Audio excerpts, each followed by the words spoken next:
Switch it up. Let Blake read. I'll be bottom. It's fine. Everybody's got it. You do the green, buddy. You ready? The green, okay. You ready? Yeah. I'll follow you. Here we go.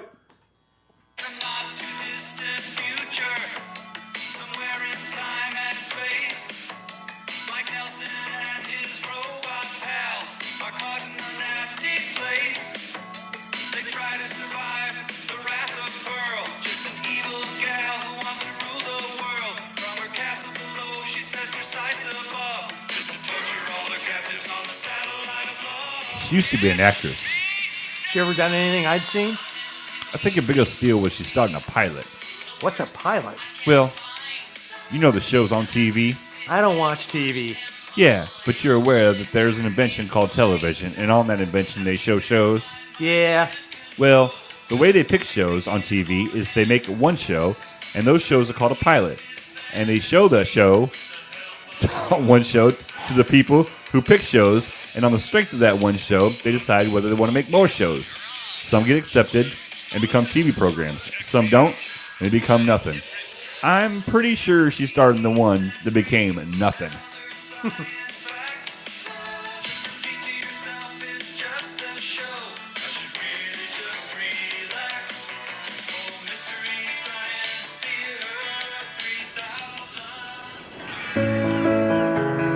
Perfect. I hope you have that good of timing during sex. Do you have that good of timing during sex? No.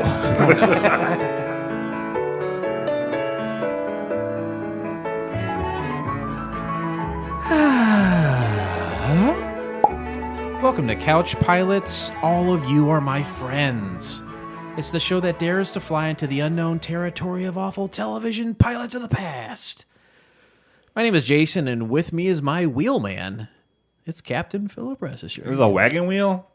The name of the pilot is the TV. Well, I know, wheel. but I'm just like the song, The Wagon Wheel. Well, that's funny you mentioned that because you just went to a concert recently, and you didn't invite me to it. I did. I did go to a concert. I did invite you to it. Yeah. I went and saw Old Crow Medicine Show. Sometimes I like to be invited to things. Well, but it was more of a Moose People thing. Mm-hmm. And You're a member of the Moose Lodge, and you have like a separate friend group that you keep me segregated from. yes. And sometimes I get lonely. I don't know if you know that. Did you get tickets for next Friday or no? Yeah, I go. Did you? Yeah. How much are you? I don't remember. What's the name of that guy? William Elliott Whitmore. Yeah, I don't know what that is, but I got tickets to go see him. I'll buy your ticket. Jimmy's East Side Pub. I'm going to buy your ticket. That's where I saw that we have a guest today. It's the same guest as last week, and he had a live show I went to go see, and then the after party was also at Jimmy's West Side Pub where I had a bunch of chicken wings. Kenny's West Side Pub. Oh, Kenny's. Jimmy's is on Farmington Road. Yeah, I'm sorry, yeah. Kenny's. It's all Kenny. Oh, it's the same place? Yeah, Kenny's. Yeah. Welcome back to the show, Marty Wambacher. Marty! Hey, thank you. Great to be back. Great to be back. You went and peed. I smoked a cigarette. We talked a little bit, and you're back in the saddle. That's right. Open to fresh beer. I went. We love drinking beer. I went and did my normal thing, and I went outside and peed next to the grill. You will pee outside. Why do you pee outside? Because I own this property and I can do what I want. That is true, but that doesn't really explain why you choose to do that. I like to pee outside. It does not bother me. I think it's refreshing. I think it's kind of masculine. You like the wind on your sack, like a sailboat.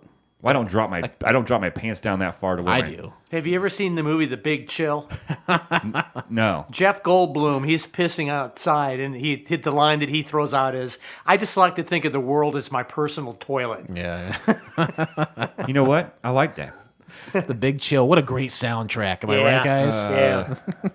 Isn't that where like they all have sex with each other or they hang out in the living room? I think it's like a college reunion, Yeah, but there's a lot of like unresolved I issues. haven't seen it in so long. Yeah. There's a lot of dancing in the kitchen. I think Stella did a kind of a joke version of it. Do you know Stella? No. Hold on. Well, hold on a second. Hold on. Marty was in New York when Stella was active. Yes. Do you remember the comedy group from MTV called The State? Yeah. Okay, so Stella. Michael Ian Black. Well, are you going to name Stella or The State?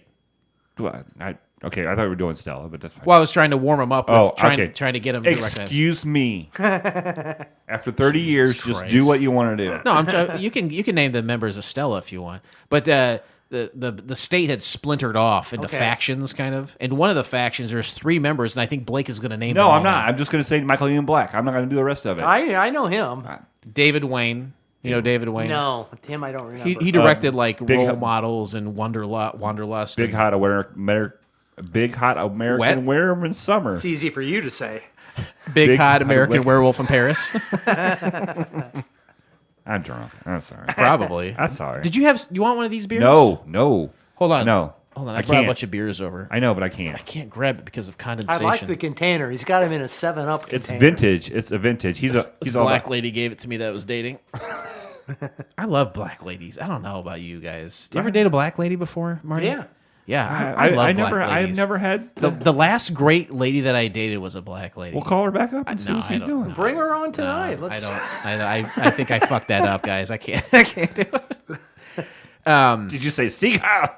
But did you say Sig Heil? Is that what you just fucking said? Well, you said she'll never talk to you. Like you made it. You said you did something bad. What could be worse? I guess I could say Sig Heil. I am part German, so maybe that would make sense. I'm staying out of this. No, Marty, you're in this. You and me and the Third Reich. I don't want to get canceled. We go down together. That was the credence that we had. That at was the the blood pact we made before we started.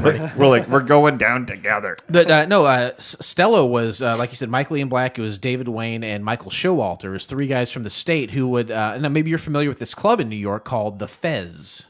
No. Okay, they would perform their comedy. I thought you were going to say Upright Citizens Brigade. I used to hang out there a lot. Oh, really? Okay, that's cool. That was Tina Fey and Amy Poehler's club. It was. I think it was Matt Besser. Yeah, sure. Amy Poehler, Matt Walsh, and who's that other fucker who was in it?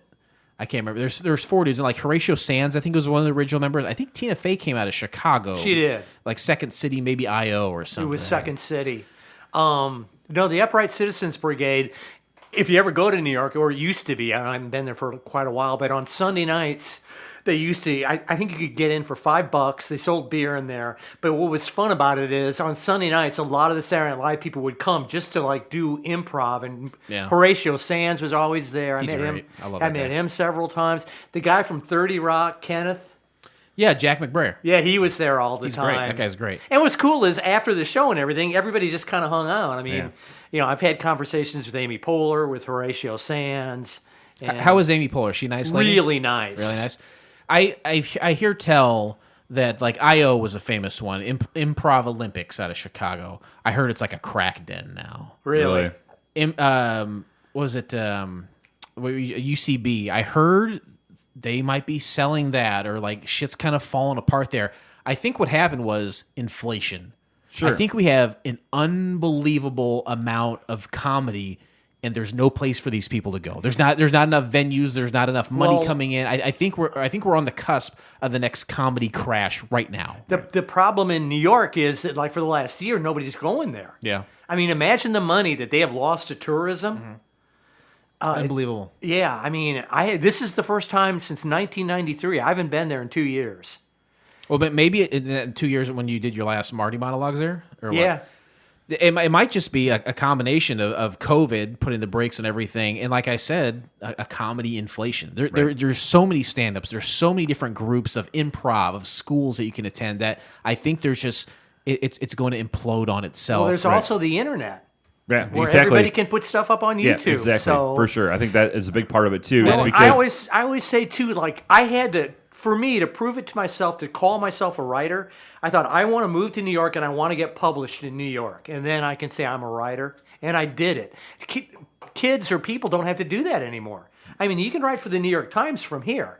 We could send jokes to Saturday Night Live, and eventually, we might get paid $50 for a joke. Well, that's how Adam Sandberg got discovered. He headed that Lonely Planet group, and they were Lonely Island. Lonely Island. Andy Samberg, yeah, and they were putting videos on YouTube, and Lorne Michaels happened to see it. Yeah, they I think had done YouTube videos, and they also worked with Dan Harmon and on Channel 101, and had some of their shit air on there. In between that, and I think writing for Jimmy Fallon when he hosted the MTV Music Awards, that's how they really got their foot in the door at Saturday Night Live for sure. But those guys are great. There's a lot of different avenues to success, and I think the key is always finding what's the new avenue. Right. And do you have any talent? And that because someone can tell you tomorrow, yeah, I used to fax all my jokes in the weekend update. Well, fucking fax don't work today. Right. You got to find what's the new avenue, Right. right? Anyway, You all right there, buddy? I had burped up my pale ale. Pale ale. Oh, there. Molly has a beer out there in the garage for you from her Panama City trip.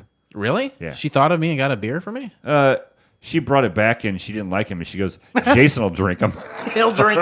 Give it to Jason. He'll drink anything. You could have just. But it was said, the thought that counts. But you could have just said, "Yeah, she got it just for you, Oh buddy." yeah, she got it just. But for you buddy. said instead you said the bad thing. Had to burst his bubble. I don't say many bad things. You but really don't. But right when we were starting the show, Marty, Blake was saying that he went to an Old Crow Medicine Show concert. You ever hear that band? No. You've heard of the song "Wagon Wheel"? No. Okay. Sing a little bit of the Wagon Wheel for him. Rock me, mama, like a wagon wheel. Rock me, mama, any way you feel. Hey, mama, rock me.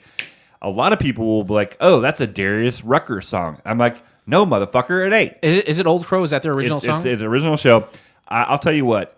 It's a catchy country tune. I'm not a country music Yeah. guy I like myself. some country. Well, this is not. This is very like harmonic, like old bluegrassy band. Yeah. I would say you would have normal people would have never heard of them or never heard of Wagon Wheel unless Darius Rucker bought the rights to that song. Oh, he bought the rights. Oh, huh? well, yeah. That's how they do that. Oh, I don't know. 'Cause, you know, they released it 5-6 years before he ever released it. But it was one of those bands that like harmony is a big deal. Everybody can play every instrument. They're all over the place, and like I like the old school stuff. And a friend of mine, I was like, "Hey, this band's playing at the riverfront." He's like, "Let's," he kind of likes some of the same music. He's like, "Let's go." And you're like, that's fine, but we can't invite Jason. And I said, these tickets are way too expensive to invite my friend Jason. Jason shares his Google Calendar with me. He has nothing going on that day, but we can't invite him. And I'll tell you what, I had a great time. I drank a lot of brewskis before we went, and I drank a lot of brewskis. I was drinking some Modelo while I was there, and I was fine. Everything was fine until Doth protest too much. Sounds like no. I would have been fine. Okay. But I went down there. I'm standing in the front row, rocking my socks off like a row, like a 46-year-old man does. Sure. And there was so much fucking weed. Mm-hmm. There was a weed cloud, and 4 people like gestured here, take the pass the doochie. No, right? no, thank you, no mas. And the next day, I went to work, and I was like, I feel like shit. And so like I left at like 11 o'clock. I was like, I feel like shit.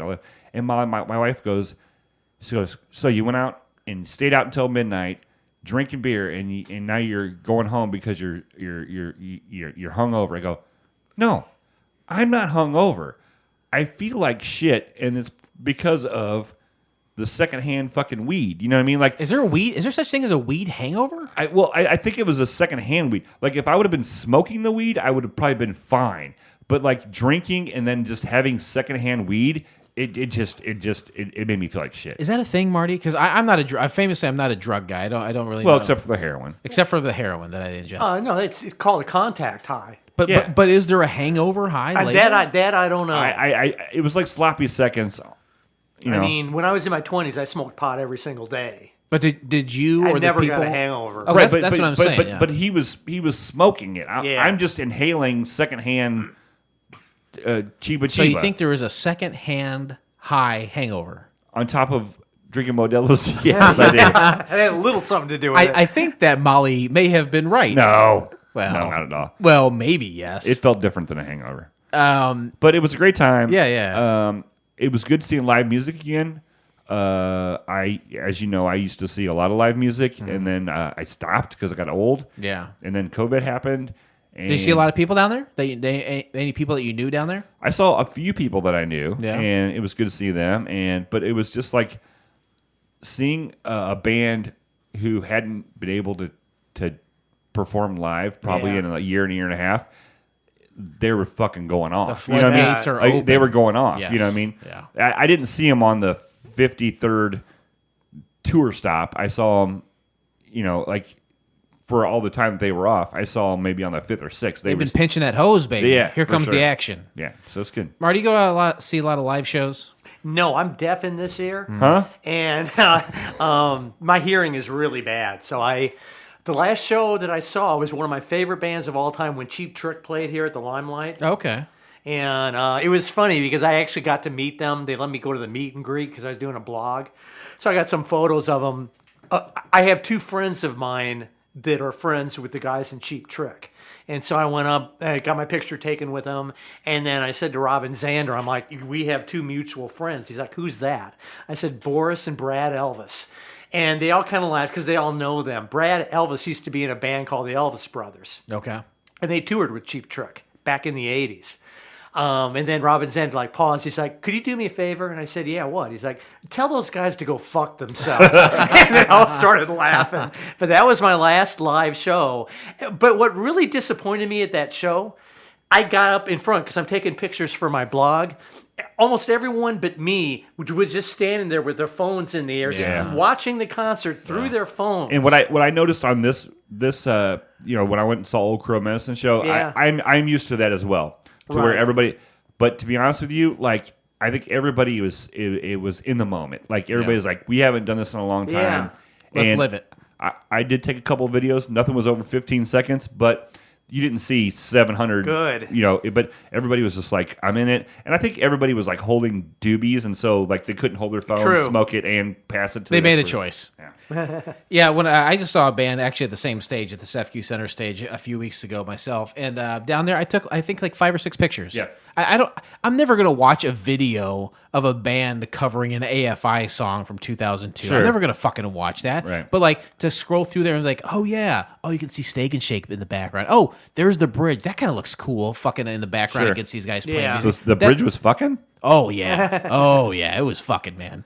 But it's cool. It's cool to remember those images. But like, I'm not gonna watch them play a whole song on my fucking phone. No, yeah, for sure. It's ridiculous. Well, and people put this stuff up on Facebook, and nobody watches them. Yeah. And it's just, I don't know, kind of pathetic. like, comment, cool. That, oh yeah, I was there, cool. Like, but no one's watching that shit. But it was good to see live music. Yeah. It was good to see a band enthused to play. Yeah. And Well, I'm excited to go see a show with you this weekend since you left me out of the last one. and this one I didn't tell you. So this is I have a bucket list of like bands or whatever, and 90% of them, Marty, you've never heard of before. Yeah. And I've seen every single one of them.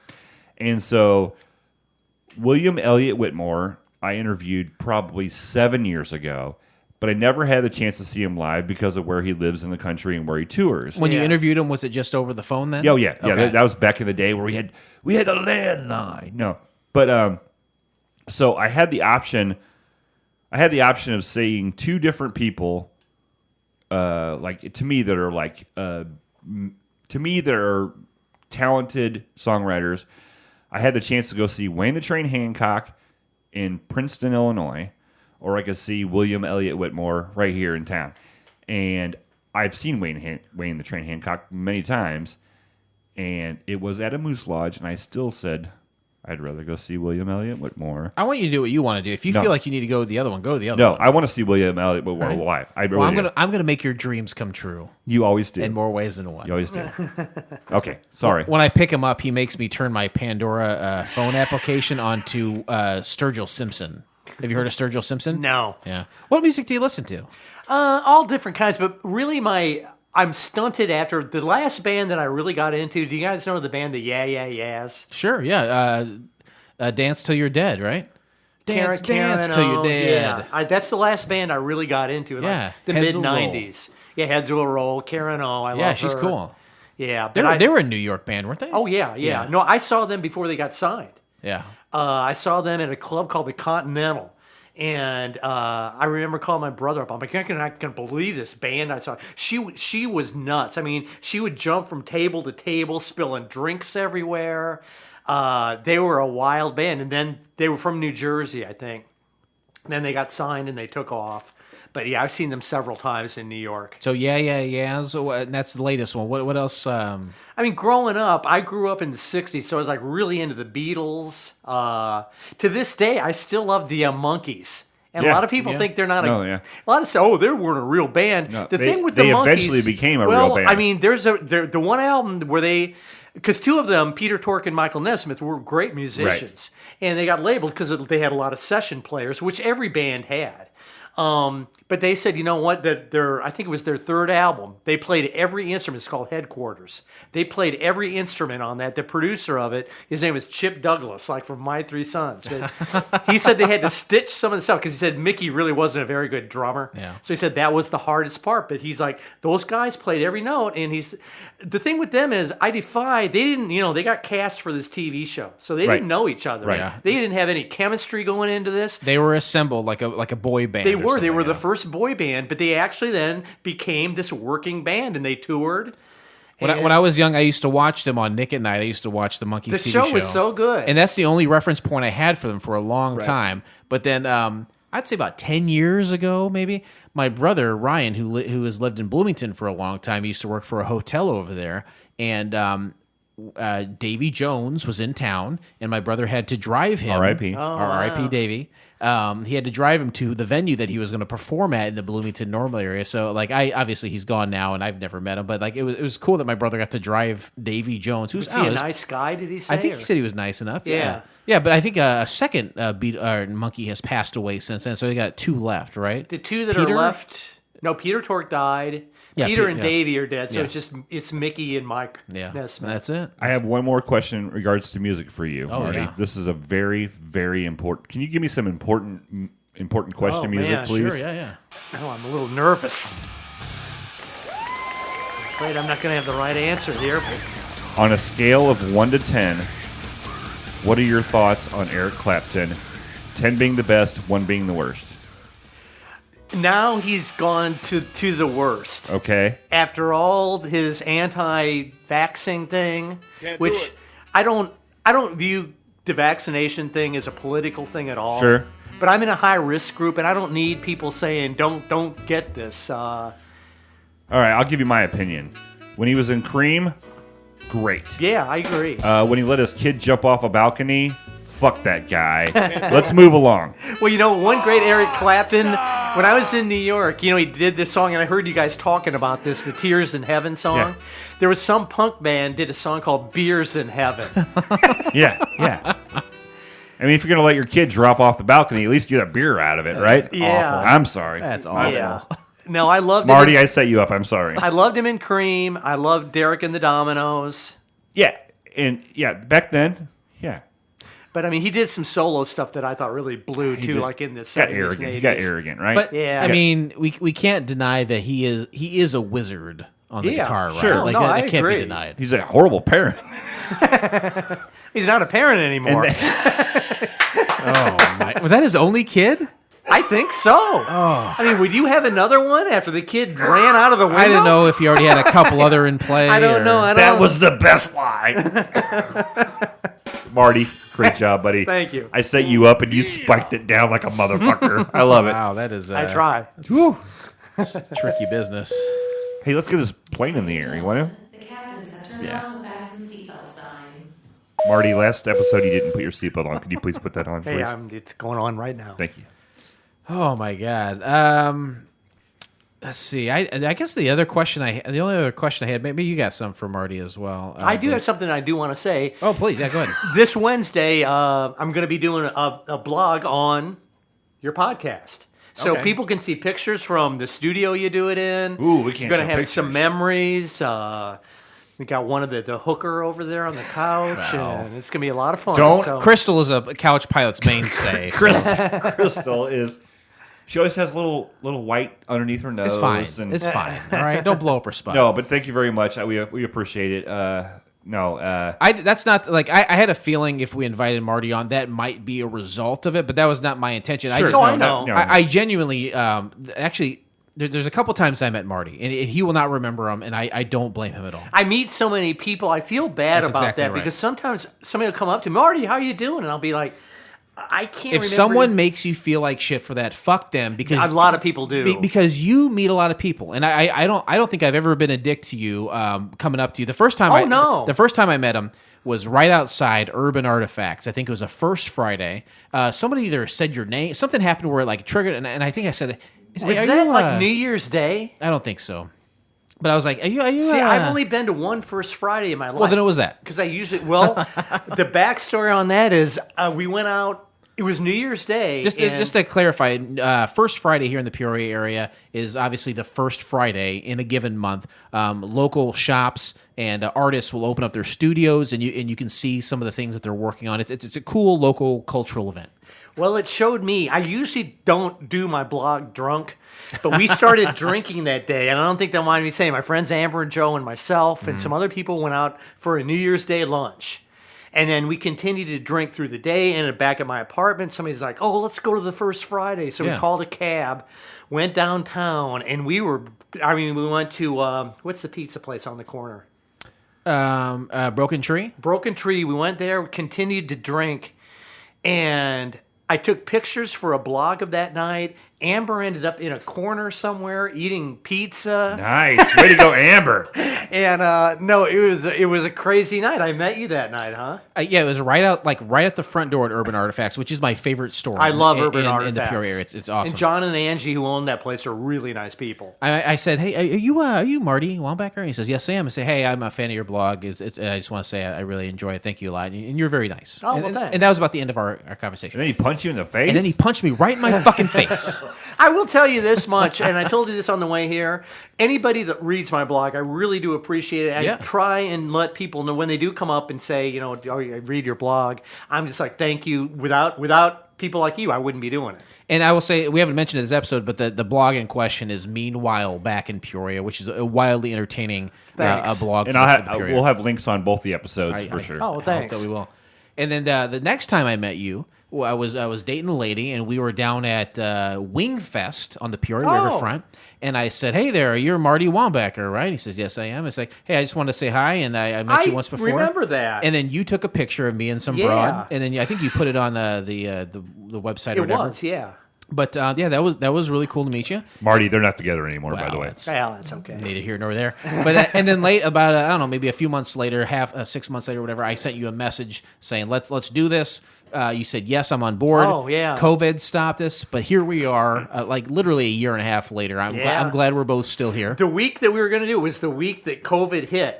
Seriously, whenever people ask me about when COVID started, I said it was the day they said shut everything down that Marty said, I think I need to stay home for this. And I said, I totally get it. I had gone to my doctor, and she's like, you can't go anywhere. You're the highest risk group you could be. I had open heart surgery 2 years ago. Me too. Did you really? When he was a baby. I was 14 months old. Really? You want to show scars? No. Okay. All right. No, but I got one from here to here. Yep. Blake and I are both vaccinated, right? I am too. I got the Johnson & Johnson one. It was I got one Moderna. and done. I got the funky cold Moderna.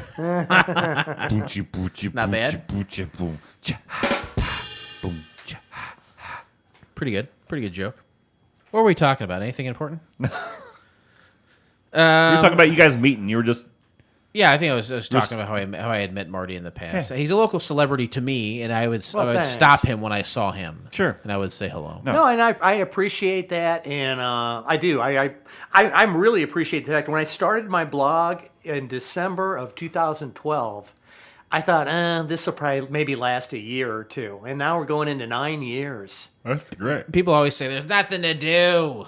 There's nothing to do in Peoria. I say, you got to look. You do. There's always something going on in Peoria. You just got to look. It's not like in Chicago or New York where there's a million things or flyers being thrown in your face. There's something. Stuff. I mean, like you see, like First Friday, Urban Artifacts. There's so many good restaurants in Peoria. Yeah. I love going out to eat. Give me your top 5 restaurants. One, Agatushi's is probably my favorite one. Great local pizza place run by the mob, local Peoria mob. I used to live down the street from that on Gift. Yeah. He did it with an Asian fella, right? Yeah. Yeah, that's right. Ritzy's. You been there? Rizzi's or Ritzy's? Rizzy's. On Sheridan? Yeah. Yeah, they make a killer tomato bisque. They have great Italian food there. Did you say fuck you to me? No, I said who. Did you say fuck you to me? No, I said who eats a fucking whatever tomato bisque you said. I love a good bisque. Is that a soup? Hell yeah. Yeah, it's soup. I don't eat soup. Blue Duck Barbecue. What do you get from Blue Duck? I like that place. The chicken wings. Hell yeah. We went to Blue Duck once, right? Yeah, with the with Brian Tim Wasson and the Wolfords. Yeah. Yeah, that was great. All right. That's 3. Blue Duck is great. Fox Pub is really great. Okay. Yeah. 4. Pioneer I'm trying to think Parkway. of the 5th one. Kenny's West Side Pub has great food. Oh, does it really? Okay. Oh yeah. You know, a place in the area that's not a good place to eat, and I went down there yesterday. What's that? Coochie's on the fucking river. Me and my wife came home, and we were both almost sick. It was disgusting. Oh man, you ever been to Coochie's on the waterfront? Yeah. I've Yeah, done it was blogs from horrible. there. It I was horrible. gonna say that sounds like a place you'd go because they say, "Give me a Bloody Mary," and they like put a fucking hamburger on top of it, right? meat- Yeah, I Meatballs, don't hamburger. Like that. I will say the meal I had there was good. I like their corn fritters. I think we're in a time where there's not enough people to work, and That's part of it. and also I think it just I just had a bad. Coochie's is kind of like the Burger Barge. Like It is like you're the Burger Barge, You're yeah. like, hey, I'm going to go to the Burger Barge because it's famous. Good luck. Roll the dice. And then I leave there going, I'm going to die because I fucking feel like shit. But anyway, So possible sponsors: cross out Coochie's. Take that off. Cross Not out the on Burger list. Barge. They're not on the list. Have you? Let me ask you this: have you been to El Taco Loco on Sheridan? I fucking love El Taco. Really Loco. good. I go there like It's a nice, simple little place, but their tacos are great. They have brain tacos there. Oh, I didn't know that. You ever have a brain taco before, no, Marty? No. Tastes like fucking shit. don't do it, Marty. All right, let's go. I'm already grossed out. All right, I was going to ask him one more question. Go but ask. No, go ahead. And ask my only him. other question was, would there ever be any plans to turn your blog, Meanwhile Back in Peoria, into a podcast? And what other podcasts, if any, have you been a part of? The Not Half Dad, I haven't been really a part of it, but a friend of mine, Dan Belk, and his friend Aaron do that. You can find them at nothalfdad.com. Aaron Belkin? Yeah. Okay. Do you know him? No, but you said the other guy's last name was Belkin, so I was guessing Aaron's last name was Belkin. No, Dan Belk. I don't know Okay. Aaron's last name. Okay. That's been about it. I don't think I would turn Meanwhile Back into Peoria into a podcast. I've had some ideas for podcasts. I don't know if I'll ever act on them, but and I don't want to say what they are yet. I don't want somebody to take my idea. Here's the thing about podcasts. They can't be canceled. So that's why we're still doing ours. Well, my blog can't either. I mean, Yep, there nobody you go. can- Amen nobody- to that, brother. Nobody can pull the plug on me Amen to that. except for myself. Amen. All right, well, that answers those questions. Today we discussed the pilot episode of The TV Wheel from the year of our Lord, 1995. Now, that was a great year. 1995. I had just graduated from high school in '94. I was living on my own, and I don't know for sure. I'm putting it together, but I do think that's when the Redheaded Virgin is in '95. So you didn't lose your virginity that No, year, I had already lost it, but you were but just... I took a redhead's virginity. She was a sweet girl. Is this the girl who had the rod in her back? No. No, she had the rod somewhere else. Not Heyo. bad. Not a bad joke. Blake has famously bed over 100 women, Really? which is a lot more than me. Me too. Well, Marty, I'm not saying they were all like 7s or 8s, but there was 100 of them. Hey, you do what you got to do. And if my wife would just fall asleep sooner, it could be more. There was I was listening to a podcast recently. They had a poll going among the people that worked at the show, and it was about threesomes. Do either of you guys have any interests in threesomes? No. No. I don't know. It seems like too much work. The poll on the show was: would you rather have one? Would you rather be with one lady that would be considered an 8 out of 10, or 2 women that their combined total would be 10? Well, I'll tell you what. In April, I turned 63, and I've gotten to the age where you just want to, when you get up, just jerk off to online porn Yep. and call it a day. Yeah, one of my favorite writers in the past 20 years, Dino Stamatopoulos. I think he's probably late 50s himself. He's a great writer, worked with a lot of awesome people, Conan and stuff. And he would say that he would just masturbate to make sure everything still worked. I've had 2 threesomes. Okay, Really? but in the terms of my question, would you rather be with 1 8, which is a pretty good accomplishment, I would Right, say, yeah, for sure. or 2 women at the same time? My wife is a 10, but Of course, your wife is a 10. It's an accomplishment you go to bed with every night. But or 1 8 or 2 women that their combined total Well, equals but are we 10. asking like over a long term or just one night? Just one, a one and done. I'll take the two. I'll take the 2 5s. Okay. I'll take the 2 okay, 5s. so you'd split them up 5 and 5 because it could be a 1 and a 9, which a 1 I think is A like 1 and a 1 and a 9 wouldn't be friends. A 1 and a 9 wouldn't be friends. Well, the 2 5s are going to the Yeah, bar they have together. to be equal. The 2 5s are going to the bar together. great Yeah, you're answer. right on that. That is a great answer.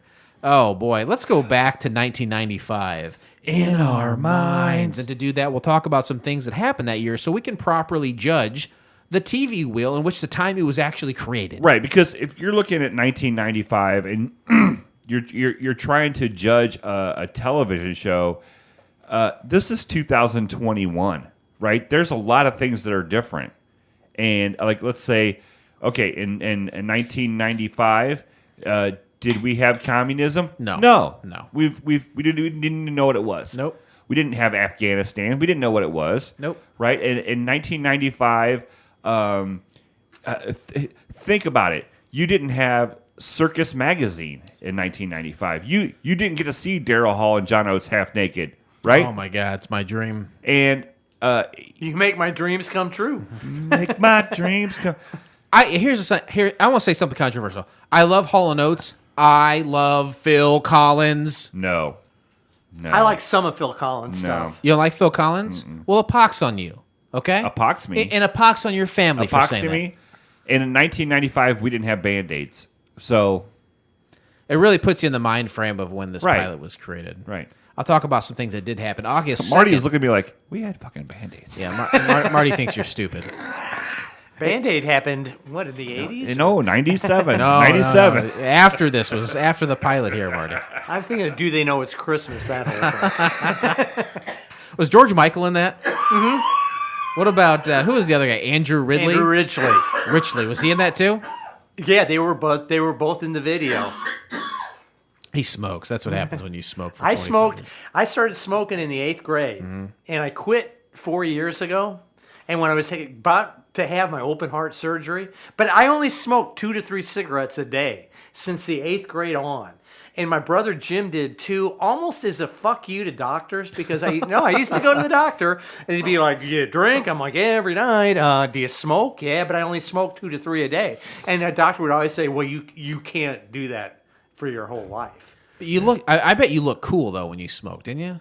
Well, not in the 8th grade when I think back on it, because when I was in the 8th grade, I looked like I was about 10. I always had a baby Yeah. face, and I can only picture myself smoking a butt, thinking I look cool. But people look. Blake, you agree? People look cool when they smoke, right? Oh, yeah. It's always well, looked that's cool. how people start. I've been trying to get into smoking for a while. I was dating this lady, and I was at this party with her, and they're giving out free cigars. And I was like, I'm gonna try it. I'm gonna smoke. I've never smoked. I've never That's been a different. cigar That's smoker. different. I'm not joking. I've never, like, to this day, right now when I sit here, I've never smoked a cigarette in my life. But I was like, I'll smoke this cigar in front of this lady. I'll look fucking cool. I tried to smoke. I couldn't fucking smoke it. I didn't know what I was fucking doing. And she called you a douchebag and drove you home. No, I dated her for 2 years. But how do you? What do you? How can I get into smoking? Is what my question to you, Marty. I wouldn't. Right. I mean, it's a waste of money. It's not good for you. But You I don't- would look cool though. I want to Well, look cool. You look cool drinking too. What I always say about smoking is, and you get physically addicted to it. Yeah. But you don't really get much out of it. Like You're if you right. drink, out of all the vices, booze and drugs, as bad as that can be, you're going to have a period where you're having a really good time. I want to have a good time and I want to look cool. Don't smoke cigarettes. Okay, well, what do you suggest I do, Marty? You've lived a life. You lived a hell of a life. What do I do? Do a podcast. Yeah, that's not cool, man. It really is. No, you're living the cool Okay. life. We're All living right. the high life. You are. Podcasting is the new smoking. Yeah. Can you imagine like James Dean being like, "I'm a rebel without a podcast"? I don't think so. I'll tell you what happened, though. In 1995, August 2nd, Saudi Arabia's King Fahd issues a decree replacing all members of the Council of Ministers who do not have blood ties to the royal family. Marty, as a big supporter of Donald Trump, as yourself, how close were we to realizing this exact same thing right here in the United States? I think pretty close. Well, he had his daughter in there running stuff. Don't call her daughter. It's a Pearl Jam reference. And then there's what's her name? Ivanka or Ivana? Ivanka. Ivana. Ivanka. Ivanka. Is Ivanka the ex-wife, or is No, Ivana is the ex-wife. I know all this because I was in Okay. New York for 19 years. You want to hear a friend of mine, and I don't ever like to get political. I don't know where you guys stand on this stuff, but in New York, everyone hates Donald Trump. Thank you. Nothing to do political. Just in general, because he's a rich asshole. More just being an asshole. Okay. He doesn't pay anyone. New York Magazine did an article on like all the contractors. What he does, he lets somebody work up to a certain amount, and then he just says, I don't need you anymore. And he doesn't pay him. And what happens then, if they try and sue him, the lawyers are like, you can sue him, but he owes you $200,000. It's going to cost you $300,000 to sue him. Amen. And he does shit stuff movie, like this. And I mean, again, this is nothing political, but I was in New York for 19 years. My last couple weeks, I wasn't working the last couple of weeks off from my job. So I was meeting all my friends, having drinks with them, great being with you, I'll come back. I'm reading the New York Post, waiting to meet my friend Edmund Dunn, and in this bar in the East Village. And there was a thing on page 6 about Trump. And, he would call page 6 himself. He called himself... He called as like his secretary or something, right? No, He- John. His name was John Barron. Yes. and that's why he named his son Barron. But it was John Barron. I knew people at the Post, and I've heard stories about this where Oh, he would they- call in under a pseudonym. yeah, right? Yeah. But they would say somebody would page 6. Yeah, this is John Barron. I got some news about Mr. Trump, and they'd be like, "Can you hold for 1 second?" And they'd put him on hold. I mean, this is a friend of mine. He said they'd put him on hold and yell out, "Hey, we got Trump on line 6. Everybody, shut up! I'm gonna put him on the speaker." And then they'd put him on, and then they'd all laugh at him. Well, anyway, my friend Edmund shows up. And he says I'm responsible for Trump being president because he shows up this day and he's like, "Oh, how you doing?" I'm like, "Oh, did you see this fucking thing about Trump in the Post?" "Oh, yeah, that fucking guy." I said, "Well, you know what? In about a week, I'm going somewhere where I'm never going to have to hear about this guy again." And he says to me, that statement, it was what got him You to be jinxed it. president. Yeah. You jinxed it. Yeah. And again, I don't want to get political. I'm sure people listening, there's... No, it's fine. You know. The joke is on all of us. Right. Right. We elected For sure. him. We the joke's on us. Yeah. So, But anyway, but yeah, Blake doesn't like, because we don't really do, we don't talk about religion. we don't talk about politics. I don't do that on my blog either. No I don't- cops either. No cops. Don't talk about cops. We don't talk Yeah. about cops either. August 8th, Gangsta's Paradise, released by Coolio. Oh, wow. It's the Billboard Song of the Year 1995, arguably the single greatest song of this or any generation. His only. This was the one that him and Weird Al.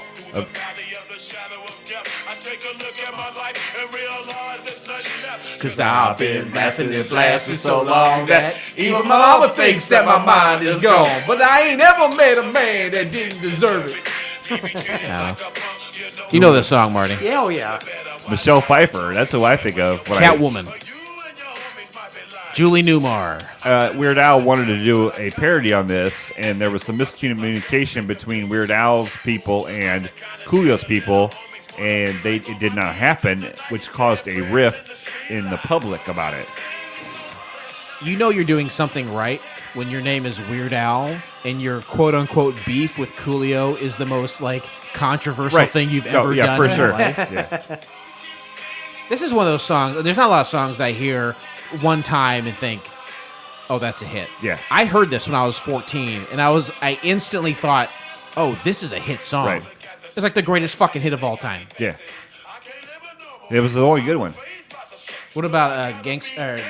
Gangsta's Paradise? That's Fantastic Voyage. No, this is it. This is it.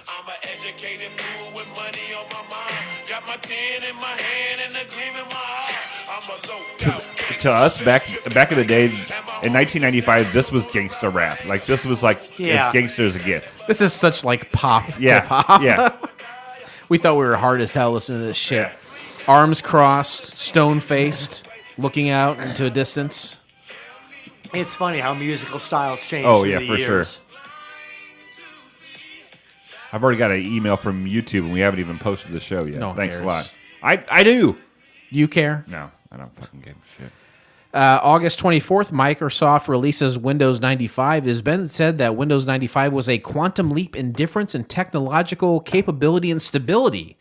And by that, By the time Windows 95 was finally ushered off the market in 2001, it had become a fixture on computer desktops. I think my laptop the still world. has Windows 95 on it. That's all you need. Yeah. That's all you need. Is I've always been an Apple guy. Oh, really? Yeah. From day one, That's huh? all I've ever had. I got a computer when I wanted to do People of Peoria back Mm-hmm. in 1990 when hardly anybody had one.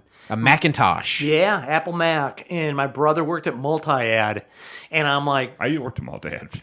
what? I worked at Multi-Ad. Did one you time. really? When? Yeah.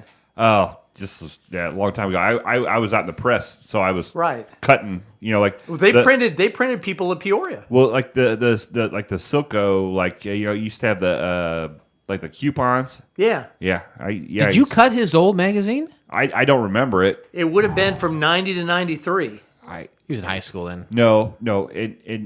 It was because I graduated in '94, and Okay. I think I was dating Sarah Owens in '95. How is so Sarah Owens doing? She good? I'm assuming she's doing She's great. single? You want to call her? I would love to call Let's her. call her I'm up. single.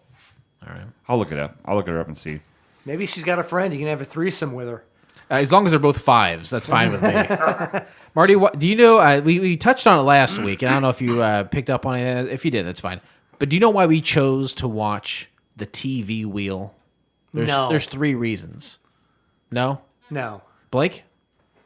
Oh yeah, sorry, I was looking for Sarah Owens. Yeah, I don't really want to Is call it her. anything connected with the Mystery Science Theater guy? I wish I could say that it was. It's But, I not. never watched that show. Oh, really? Yeah. There's 3 simple criteria. A, it was a pilot that never went to series, whether it aired. Awesome. Thank you, Ms. It was whether it aired or not is irrelevant.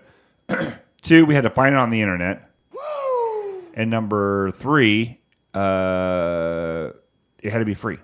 We are financially in shambles, Marty, so it has to Who be, isn't it these has days? To, has to be free. We can't pay for these. Good Lord knows we would be out of a show pretty quick. Maybe that's what it needs to be. For you to, in order for you to leave the podcast like you want, Blake, Yes. you need to find a way to make sure these pilots that we watch are monetized so we have to pay and ultimately cancel the show. I've got an idea. Stew on that, will you? Okay. There you go. So you're probably asking yourself, where can I find the entire episode of the TV Wheel? Well, you can do so by subscribing to Couch Pilots and SoundCloud, Spotify, Apple Podcasts, or your favorite podcast app of choice, and simply click on one of our classically blue links in our show notes, or go to YouTube, Marty. Dash. That was, you know what? That wasn't the right answer, but it was a better answer than the right answer. Yep. The wrong answer is always funnier. Hashtag dash. Hashdash. Hash- Haberdashers. Were you here for Haberdashers? Were you around then? No. Peoria Haberdashers? No? No. You remember, what's the guy's name? Shit. There was a local theater guy who went on to work on like the CBS local morning show. Fuck, I can't Urick? remember his name. That's exactly right. Urick. That is his last name. I can't remember his first name, but you are right.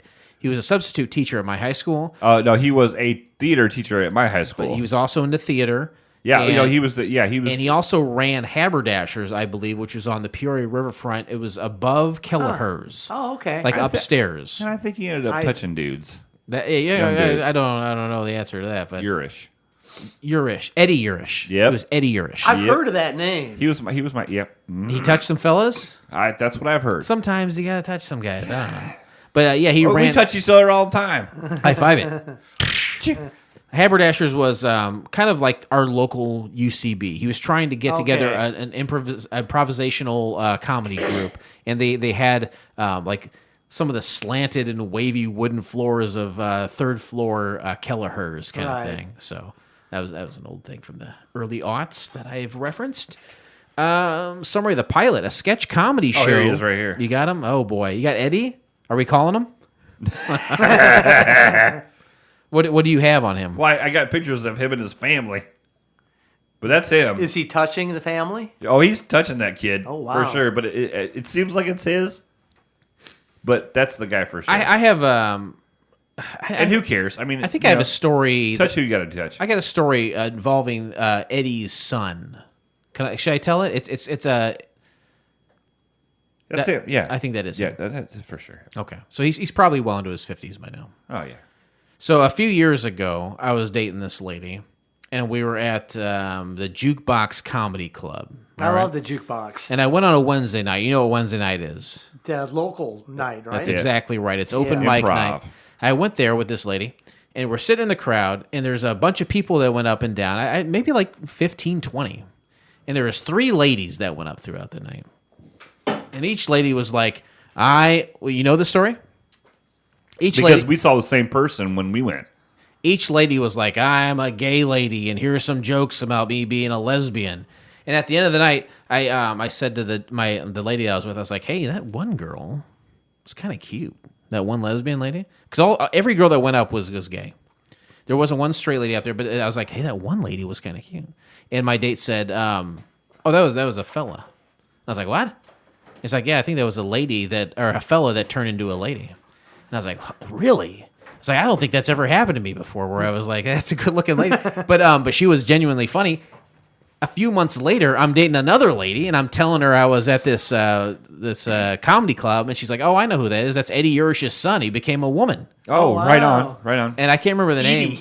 Well, and then we went that one time, and you're like, you saw her come up on stage, and you're like, hey. Oh yeah. But she was funny. But it turns out it was Eddie Ursh's son that apparently had gone to Asia and then came back a woman. Ooh. More power to you. Whatever the fuck you want to do. I don't give a shit. But I was like, that lady's that's a good looking lady. There you go. And then I got a mirror I got to look into at home. Interesting facts, I suppose, right? Ladies and gentlemen, welcome to Interesting Facts. This is the part of the show where Jason has scoured the internet to find facts about this show that you may not know. He's got a lot of them. Here we go.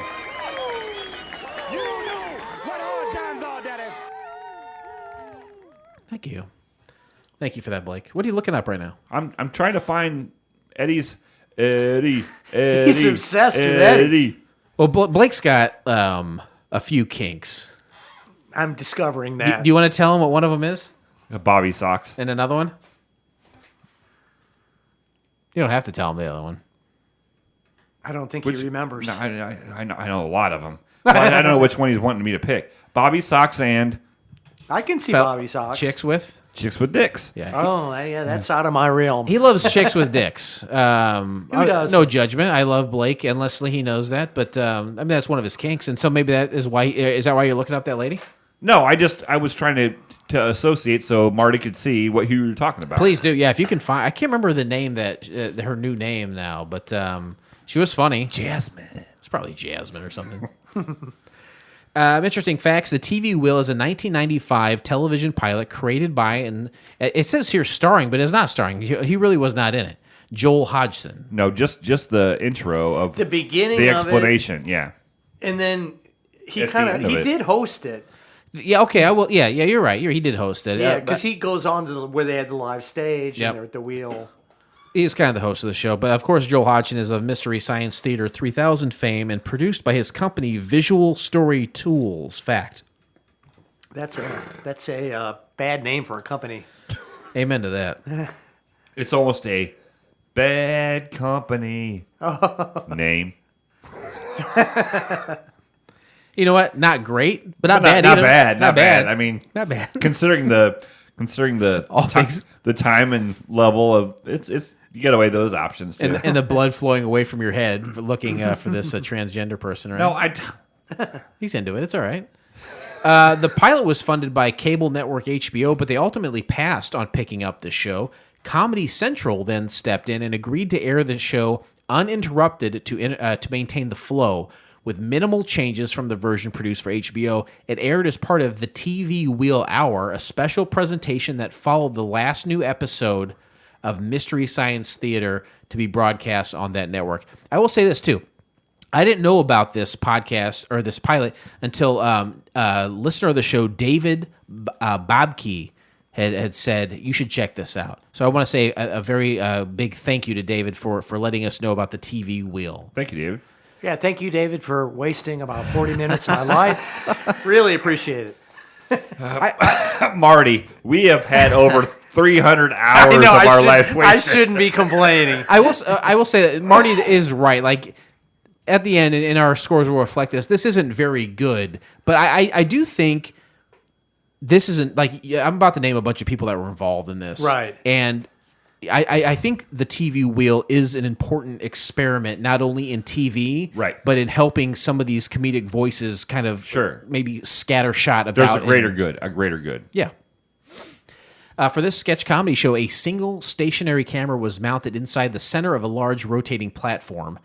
As the platform rotated around the camera, a scene would come into view of the camera, the wheel would stop, and a sketch would play out in that scene, which was often framed by some piece of appropriate artwork or prop for the purposes of forced perspective. At the end of the scene, the wheel would rotate, carrying one scene out of the camera's view and bringing in another, and a new sketch would begin in the new scene. Some scenes were self-contained on the platform, while others were open to the studio beyond the platform, and additional action would take place in the background. Fact. Very difficult fact. This is a really... We've never seen a pilot like this. No. Would you say that, Blake? I would agree. This Innovative. If nothing else, this is an innovative and interesting take on what a pilot can be. Right. Fact. In early designs, the project was known as the Xbox, unrelated to Microsoft's later gaming system, and was designed as an X-shaped enclosure that would rotate around the camera. Fact. He doesn't want to comment on the facts. He's smart. He knows how to play the game. There you go. Hodgson made an early test version of the program with Steve Higgins of SNL and Tonight Show fame. He's the announcer for the Tonight Show. Sure. Called The Xbox is Turning, which is a less polished show which featured different content than the TV wheel. The test program, along with a brief documentary on the making of the Xbox, was offered for sale on VHS during Comedy Central's only broadcast of the TV wheel. And I know, Marty, you didn't watch the whole thing, but Blake, did you see this commercial at the end of the show? I didn't. Once the credits rolled, I turned it off. Joel Hodgson at the end of the program came on and was like, hey, here's a commercial for something. He buy this thing for $25. So he was trying to sell the thing I just talked about at the end of this pilot. Okay. Fact. Back time. A number of comedians and writers appeared on both the TV wheel and the Xbox is Turning, including Morwenna Banks, Steve Banos, David Cross, Paul Feig, Doug Benson, Melissa Samuels, and Fred Stoller. In addition, Brian Posehn appeared in the Xbox, and Andy Kindler appeared in the TV wheel. End of interesting I would have liked to have facts. seen the Brian Posehn part. Remember when Super Nerds he was in? Yeah. With Patton Oswalt? Yeah. That fucking sucked. I like those guys, but that was fucking terrible. Yeah. Fact. Twitter responses. Twitter responses. I wonder if Jason got some Twitter responses.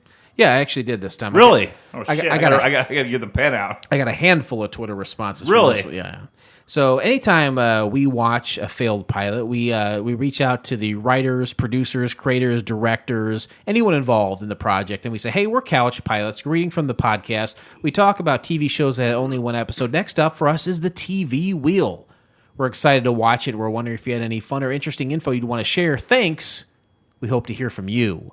Well, the first to respond was Nell Scoville. And I believe this to be a British lady. She was a writer of the program, and she still collaborates with Joel Hodgson to this day. She responds, let's see. Joel is a genius for inventing a new way to shoot a TV show. At Judd Apatow wrote the funniest sketch, and Morwenna Banks was comedy perfection.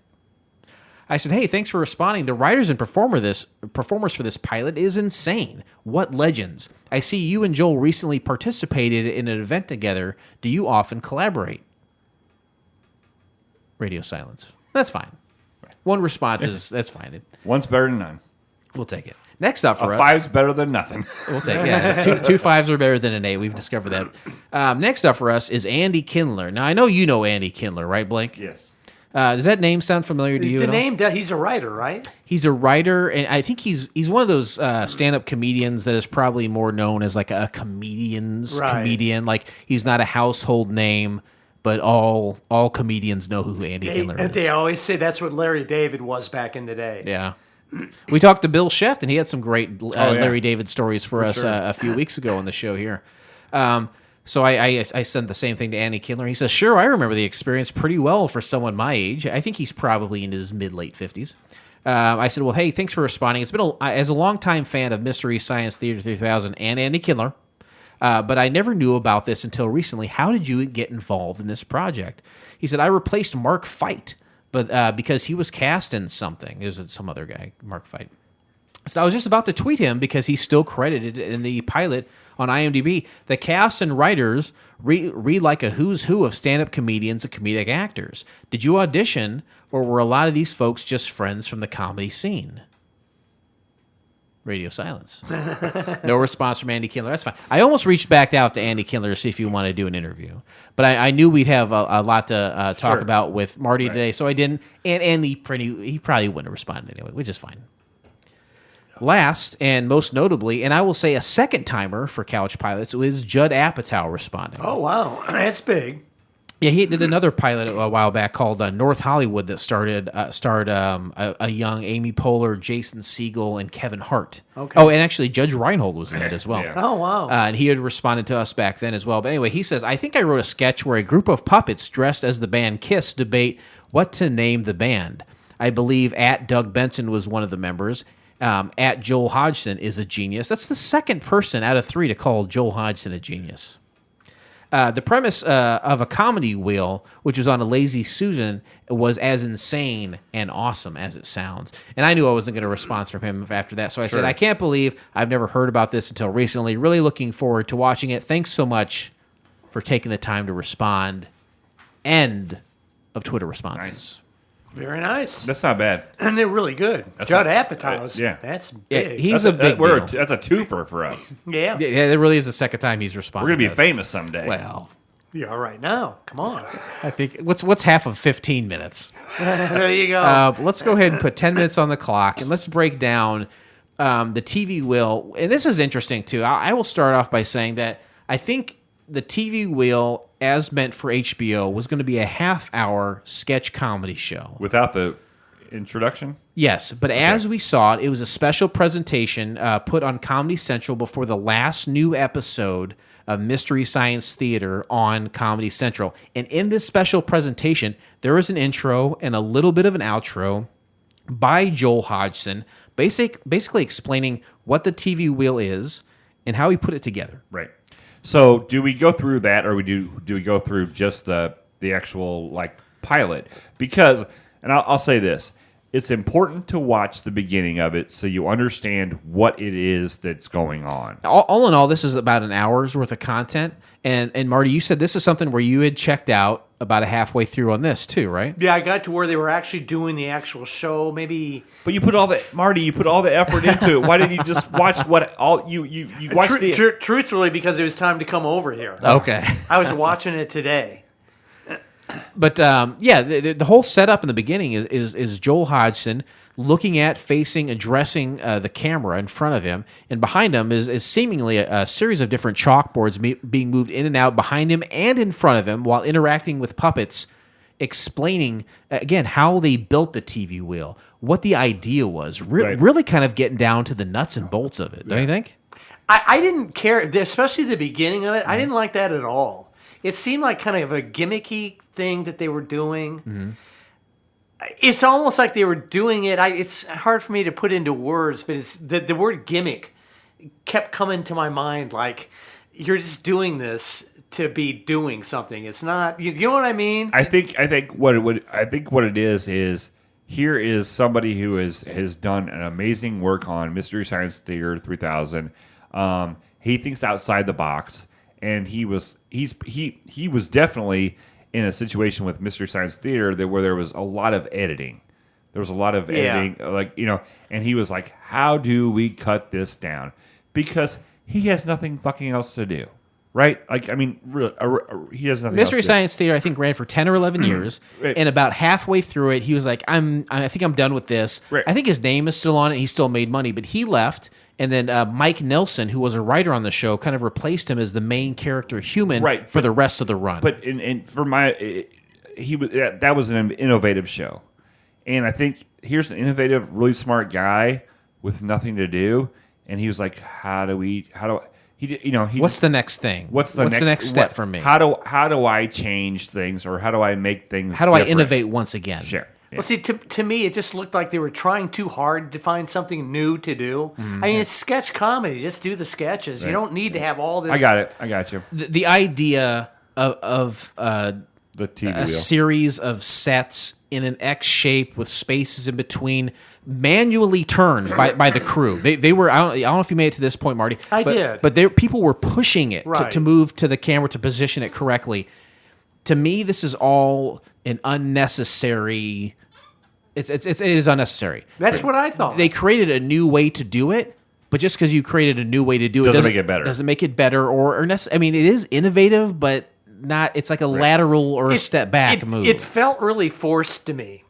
And I think when you're doing something like that and you have to explain it with 12 minutes up front of what you're doing, Right. that's kind of a detriment to what you're doing. But would it have changed your opinion if you would not have heard any of that stuff at the beginning of it, and you just watched the pilot as it was shown with no explanation?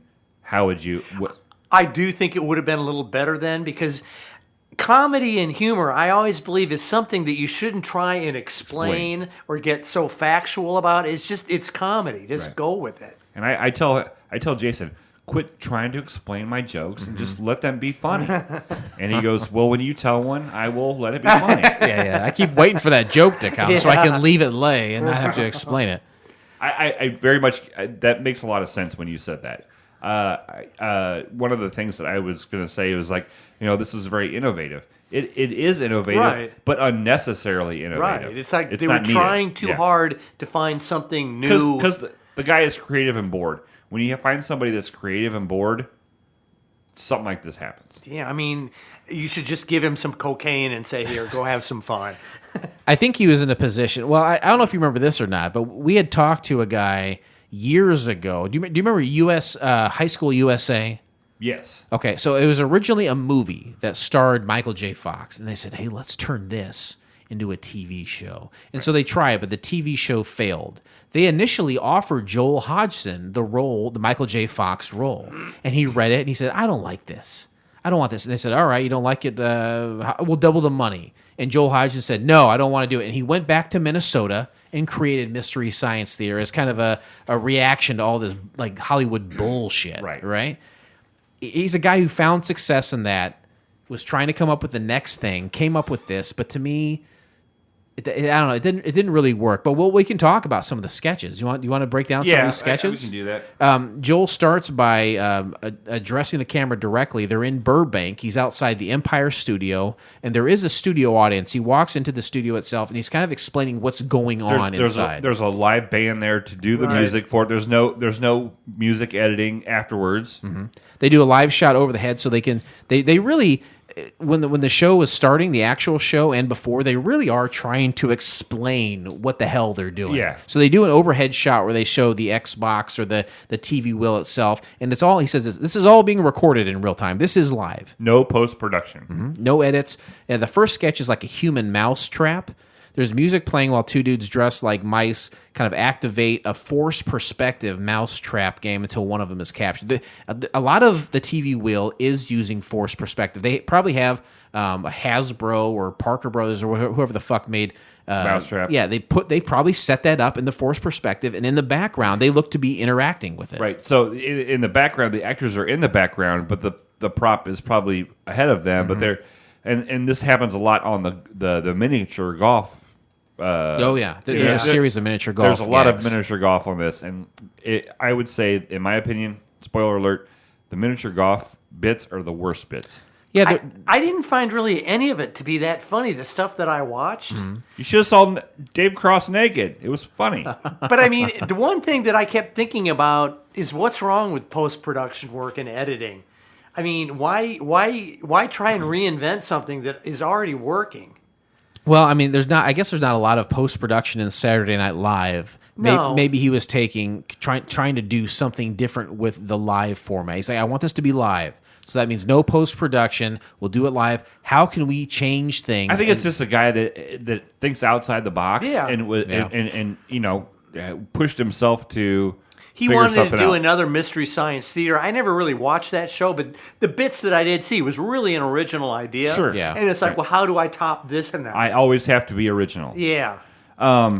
one of the first segments that we see David Cross, and it's called the Drinkinator. The little drink tater. Drink Drink tater. I saw that.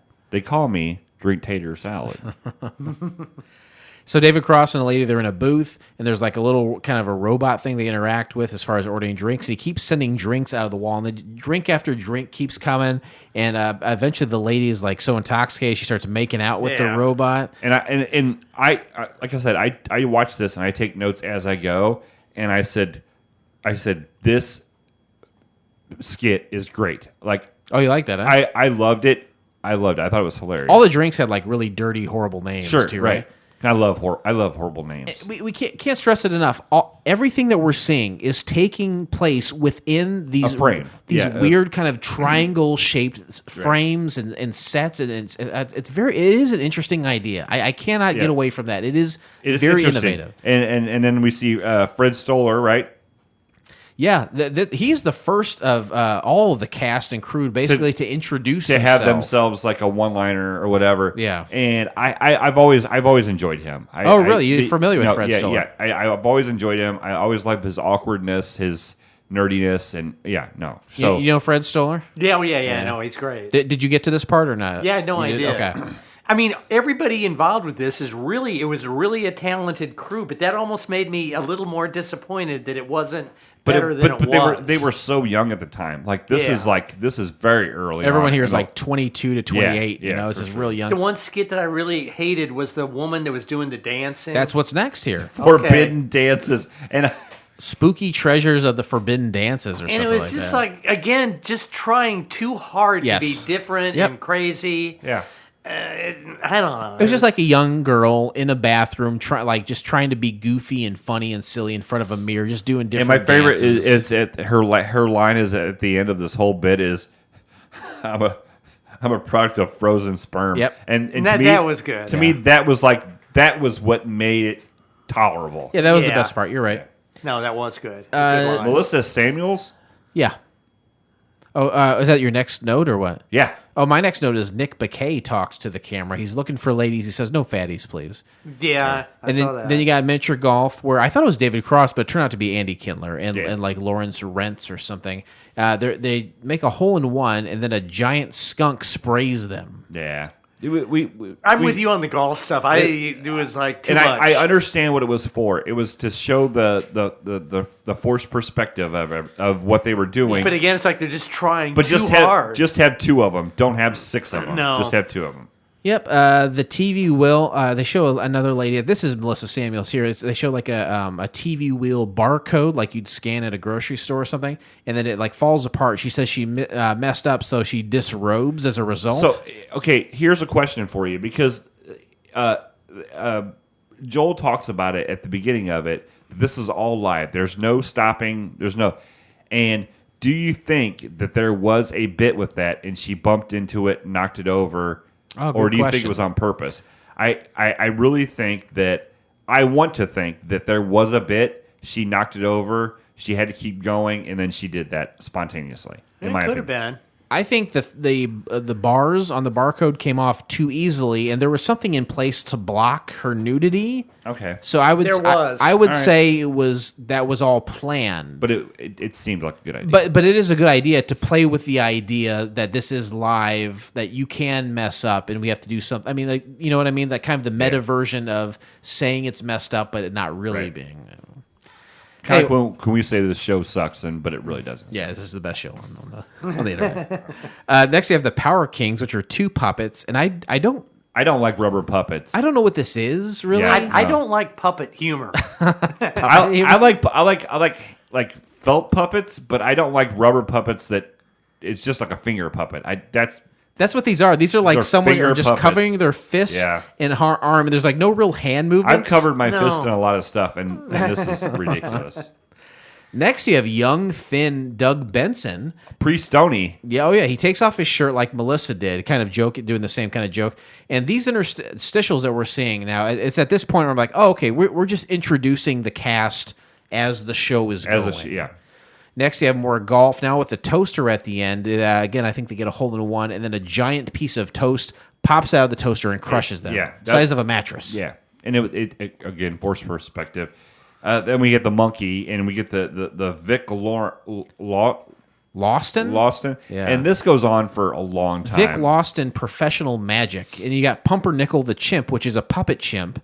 And the chimp, between Vic Lawston, did you get to this part? No, Marty? by this time I'm gone. Yeah. So we're basically saying like kind of an old-timey 1930s, 1940s magician trying to sell like a catalog or his magician kit. And while he's doing this, the chimp keeps popping up and saying, Save me. This guy's is fucking nuts. Yes, Yeah. he's beating me. He's keeping me against my will. This is a funny bit. Yeah, I think this is funny. It's a funny bit, but I just felt like it goes on for a really long time. At the very end, he's like, "Hey kids, Vic Lawson here. You want to order my kit? The postman will take it to you." And the postman's Fred Stoller, and kind of like other shows of the time, and including what would become on Mr. Show, they would have sketches that would kind of lightly bleed into each other. Right. And here we saw the postman kind of walk across the Gulf. The miniature golf. Yeah, that was kind of funny. That made sense. This is a bunch of pipes on this Gulf, and apparently they knock them into the pipes and they get fired out at their nut sacks Yeah. or something. Whatever. And so then we go to a bit where there's the guy learns one of Vic Lawson's magic tricks, and it's the egg into a chicken trick. Let's just skip it and go to the nude dude. Yeah, we meet Rowena Banks, and then we go to Nude Dude, which is David Cross, what you keep talking about. He's there's like a large pinball machine made, and for some reason David Cross is naked inside it, holding his meat and veggie there. And while someone's playing the machine, punishing him for some Torturing reason. him. Yeah, for something. I don't remember what it was, but I think it's just a reason to get David naked. yeah, I think for sure. John Carney, right? Yeah, he introduces himself. Yeah. And You got another golf sketch with some skyscrapers falling over. It's all forced perspective. right, some bongo drums. Mm-hmm. The FBI warning, which is that it's like an FBI warning screen on the front of a VHS. Remember, used to don't copy this. Oh, yeah. But then it flips up like a curtain. Yeah, and part of it, yeah. And you see gangsters talking about killing people or whatever. Playing cards with yeah, guns. and then stuff, then they come and pull it back down. That's the next one. The bit after that is kind of some Mystery Science Theater inspired robots. I don't know what they're talking about. Something about hatred and racism, human ethics or something. Well, they're like robot slaves. They're like in a factory making robot slaves. Okay. But the second best bit of all from the show comes up next, and it's where they have the Kiss marionettes. So basically, it's actors' faces, and they're you don't see it, but they're wearing marionette like bibs. It's four humans painted as the Kiss members, yeah. and then little little cloth dolls hanging off their heads. Right. It's a big black backdrop, like they just have their heads sticking through. And it was basically like naming the band, and then Gene Simmons bites his tongue on accident. And they're like, "Oh no, keep that." That's And that's apparently what Judd Apatow said he had written. It was funny. And then you have Paul Feig, who would go on to direct big time movies, and David Cross. They take turns introducing themselves, and then Steve Banos as well. And then Our Life with Trouser, which was that his name, Trouser? It was an older couple sitting in a living room while a dog barks in the other room. I just wrote dog skit. And then a guy goes in there, and it's a fake pulls- dog, and he starts reaching into the dog's mouth to pull things out that the dog is eating, and eventually the dog eats him. Yeah, it was Whatever. That's a great.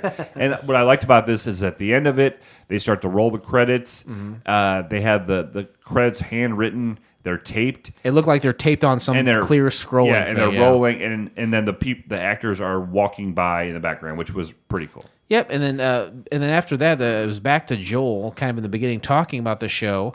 He fights and is eventually taken over by a bunch of puppets, and then he declares himself as an ally to the puppets. And he does a commercial in the same style as the intro to promote his Xbox VHS cassette for $24.95. And there is a phone number there. Should we call the phone number? Sure, let's do it. Okay, thank you. Be ready, Marty. Yeah.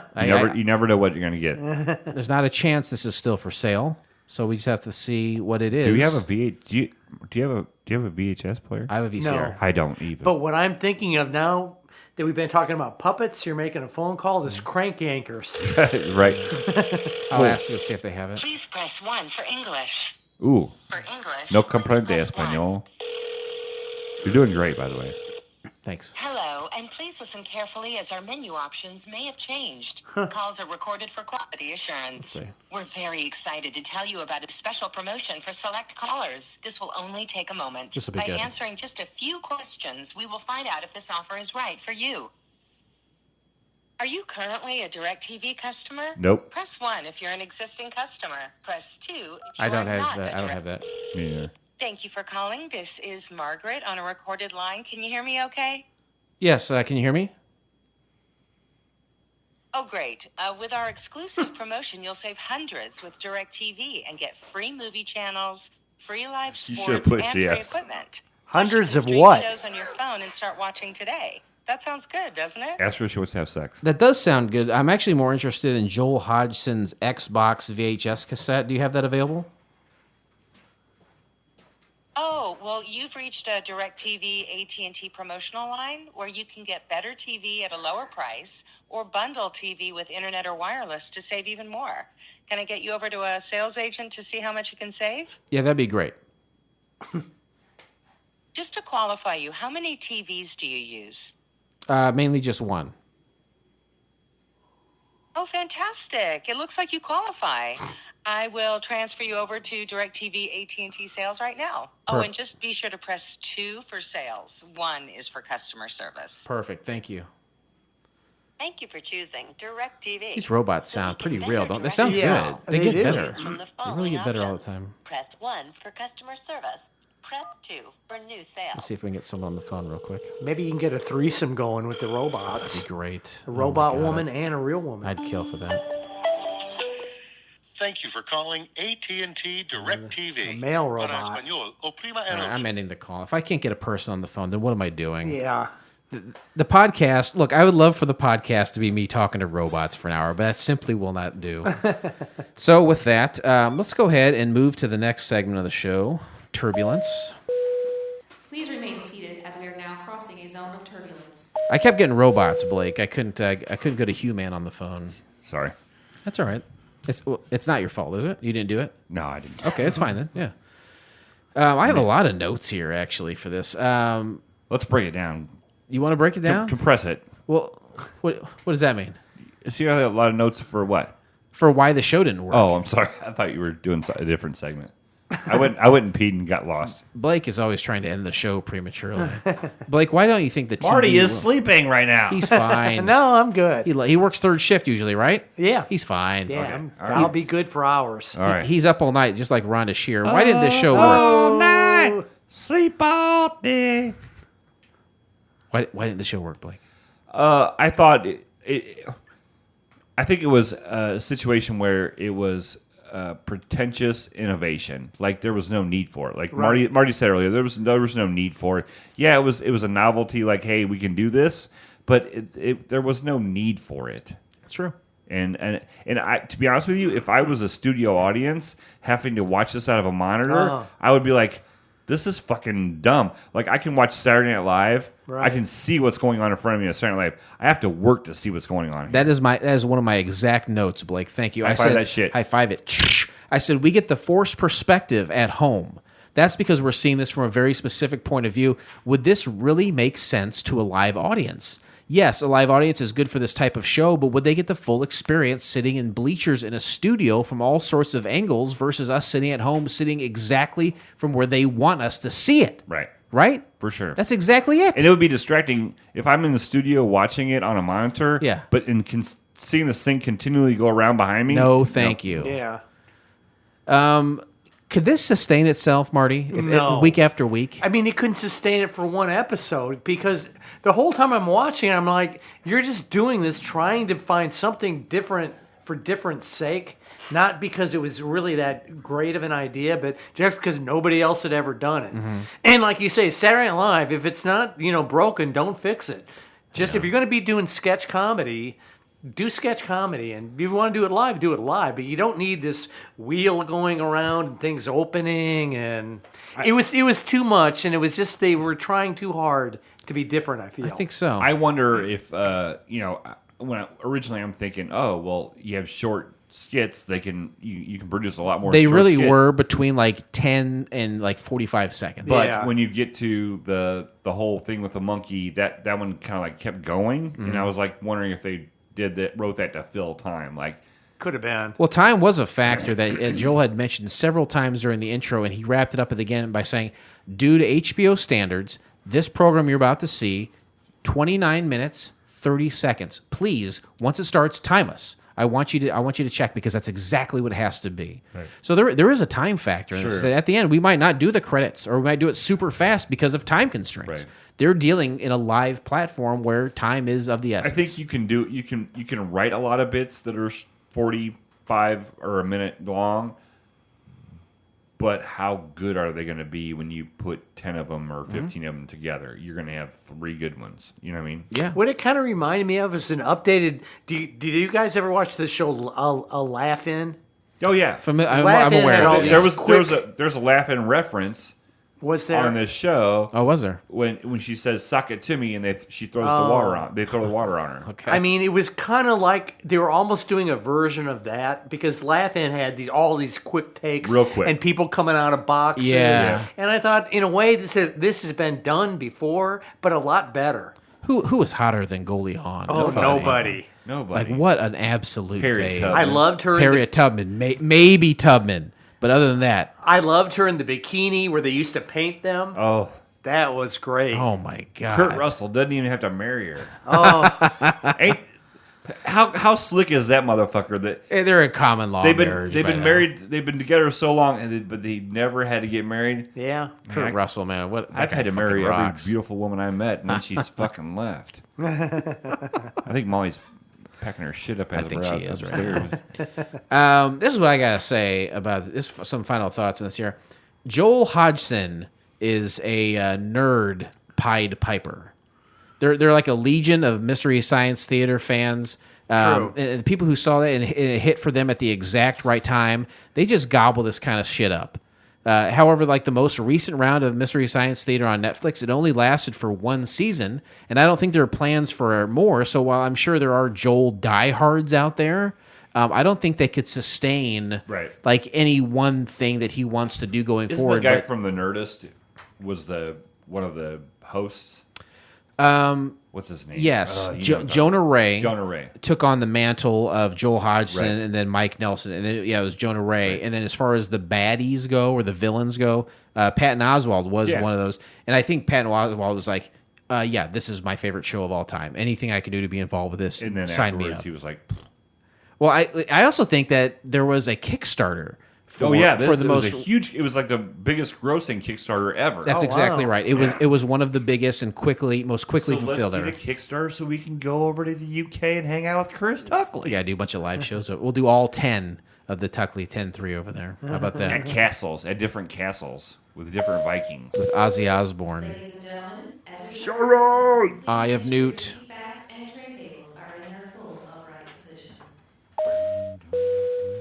All right, there is an IMDb score here. This is 1 out of 10. What do you think people from around the world rated the TV wheel, We're going to Blake? get the Mystery Science Theater bump from these guys. Smart. I'm going to say a 7.9. Wow, pretty good. Marty, you want to jump in on that? I'm going to guess 4.8. This is a 7.5. Ooh, I was this close. is from 138 ratings, And which that's is all, quite a bit. that's all from fans of Mystery Science Yeah, Theater. it's gotta Absolutely, be. absolutely. Critic reviews. Devin Faraci from birthmoviesdeath.com says it's very funny. There's a lot of broadness in the comedy, something that maybe didn't sit right in the 90s, and a ton of absurdity. Not everything hits, but it's all so fast that it moves right on to the next thing. And the structure of the show has bits repeating and get referenced, so something that didn't hit in the first 5 minutes kills at the end.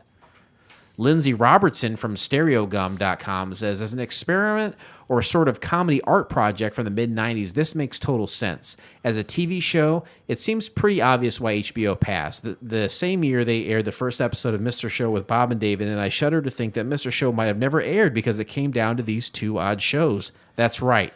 I shudder to think. Shudder. Ramsey S. from Vulture.com says, the TV wheel is an experiment and ultimately it is a failed one. One commenter noted rather, it's solving a problem that doesn't exist, which is basically Right. true. Right. Yeah. There's no problem with the fact that there are commercials or cutaways in the middle of sketch shows. What you got here is an interesting attempt at presenting material in a different way, but when it comes down to it, the comedic experience isn't really enhanced by the medium. The TV wheel might have evolved into something truly amazing, but as it stands, it remains an attempt at something that just did not spin correctly. That's a very good review. I Yeah, think. no, that's right on. So those are critics. Here are a few headlines from viewer reviews. How incredible can you get? Academically interesting but weak. I love Mystery Science Theater 3000. So much talent in one show. This is genius. I love Mystery Science Yeah, Theater that's 3000. Joel. What were you thinking? I will jerk off in his mouth and he will like it. Pilots must be strong, and that is it. That's it for there's a ton of more reviews, but that's all I'm going to read. It's just Joel stroking, right? It's just a classic case of Joel stroking. That's what I always say. And Marty, on this show, you don't have to Joel stroke. You can do whatever you want and give your honest opinion. That's right, Marty. All right. Did I say Marty, right? You said Joel stroke. Well, no, you said you have to Joel stroke. You called Marty by his name, but you did say. Oh, yeah, I said Joel stroke. You said the new phrase, I said Joel don't Joel stroke. Yeah. Fuck. Here's the end of the program where we all give our rating on the TV wheel. And, of course, our rating system comes from the 1990s program affectionately and accurately known as Wings. We take all the characters for the program and we give them a number, 1 being the worst score you can get, and that's a fellow goes by the name of Roy Biggins. Number 7, that's the best score you're going to get, and that's Brian Hackett. Marty, as our guest, we turn to you once again and ask, how do you rate the TV wheel? I'm going to give it the Jugs 1997. By then, you have online internet porn. Yep. And so there's really no need for Jugs anymore. And Which there was month is really- it? Which month? You said January, Oh. right? Or no? No, let's go with April. April 97, he says. Gotcha. Interesting rating system. I like, you know what? I think we might change it. We might change it to a Jugs-related system. Captain Philip, rest assured, I turn to you. How do you rate TV wheel? This was innovation that didn't need to happen.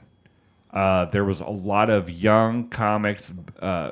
Doug Benson, I saw him not high for the first time. Like I didn't know he wasn't And Oriental. seriously down 80 pounds? Yeah, and I didn't know he wasn't Oriental. David Cross, I struggle with his comedy, but I also know how he's important he is to the comedy that I listen to or that I deal with. Yeah.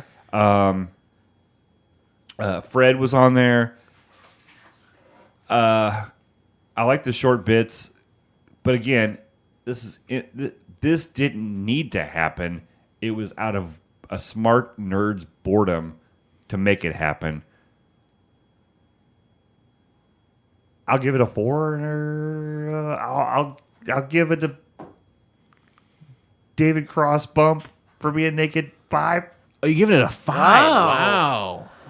Holy cow. You just go to 7, right? We go to 7. That's That's it. a big rating. Jeez. It was a 4. I give it a bump. It's a 5. I don't think I've ever seen you struggle with a rating like you have. Yeah. Okay, so here's my final take on the TV wheel. It wasn't very funny. It did feel very 90s to me. Sure. No, it did. It felt super 90s. And I always like absurd humor. And there's some of that here for sure, but it's not really intelligent absurd humor. It's kind of dumb humor. It seemed forced. It seemed forced. You got a lot of great people that were going to go on to do awesome things. And you used the right word earlier, Blake, when you said how like David Cross would be important to that LA comedy scene. You're absolutely right. Right. I don't necessarily think that the stuff that I've seen him in, I've liked. I've watched like his show on Netflix and stuff. But I know The Todd Margaret Show? Yeah. Yeah. But I know he hit his importance in the whole big picture. Absolutely. Yeah, you're right.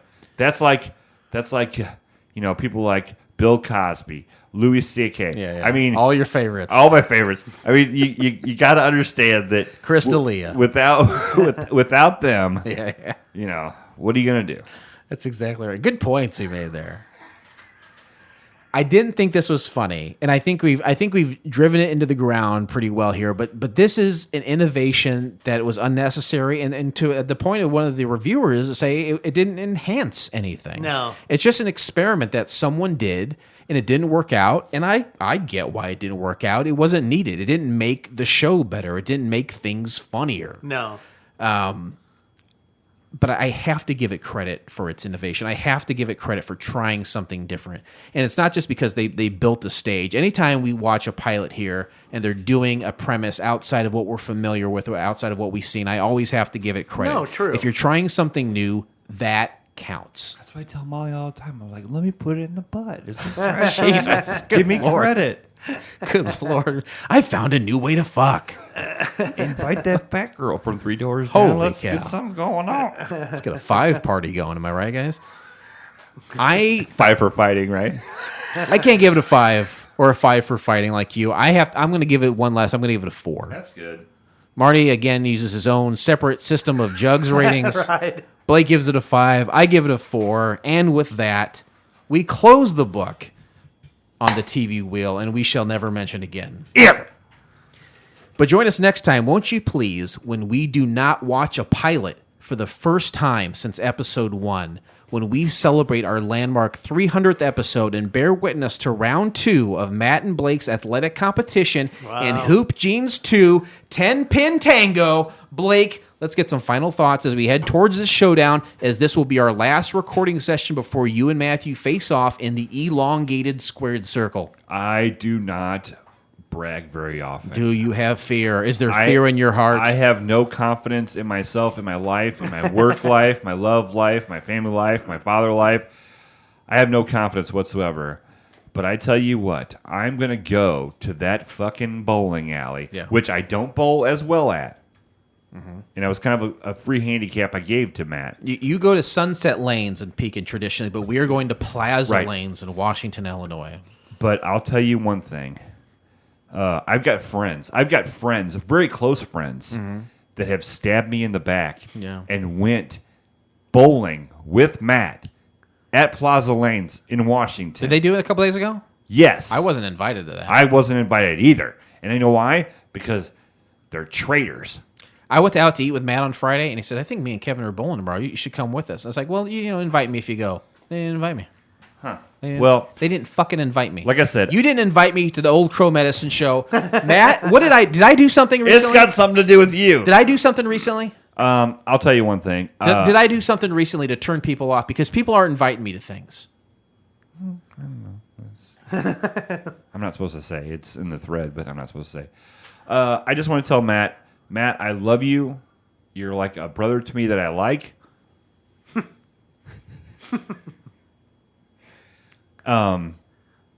And I respect you highly. But your ass is going down, and I'm gonna make your kids cry. Mm-hmm. I'm gonna make your wife cry.